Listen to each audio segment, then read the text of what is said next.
સુરેન્દ્રનગરમાં ખનીજ માફિયાઓ પર તંત્રએ બોલાવી છે તવાઈ, જ્યાં સુરેન્દ્રનગર પંથકમાં ગેરકાયદે ખનન મુદ્દે કુલ 19 ખનીજ માફિયાઓને તડીપાર કરાયા છે। ખનન પ્રવૃત્તિઓ પર અંકુશ લાવવા માટે ચોટીલાના નાયબ કલેક્ટર અને સબ ડિવિઝનલ મેજિસ્ટ્રેટે 19 ખનીજ માફિયાઓને સુરેન્દ્રનગર, રાજકોટ અને મોરબી જિલ્લાની હદમાંથી તડીપાર કરવાનો આદેશ આપ્યો છે।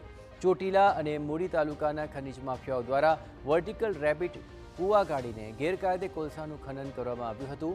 ખનીજ માફિયાઓ દ્વારા ગેરકાયદે ગાળેલા કોલસાના કૂવાઓમાં ખતરનાક વિસ્ફોટ થતા હોવાથી આસપાસના ઘરો, સ્કૂલો, આંગણવાડી અને વીજળીના થાંભલાઓ સહિત સરકારી અને ખાનગી મિલકતોમાં તિરાડો પડી છે અને મોટા પાયે નુકસાન થયું હતું। ગેરકાયદે ખનન પ્રવૃત્તિઓમાં શ્રમિકોને કોઈપણ સુરક્ષા સાધનો વગર કામ પર મૂકવામાં આવતા હતા। વિસ્ફોટકો વખતે ભેખડ ધસવાને કારણે શ્રમિકોના જીવને ગંભીર જોખમ ઊભું થતું હતું।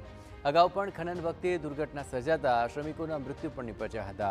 આ સમગ્ર મામલે વહીવટીતંત્ર દ્વારા મોટા પાયે દરોડા પાડવામાં આવ્યા હતા અને હવે આખરે 19 ખનીજ માફિયાઓને તડીપાર કરાયા છે।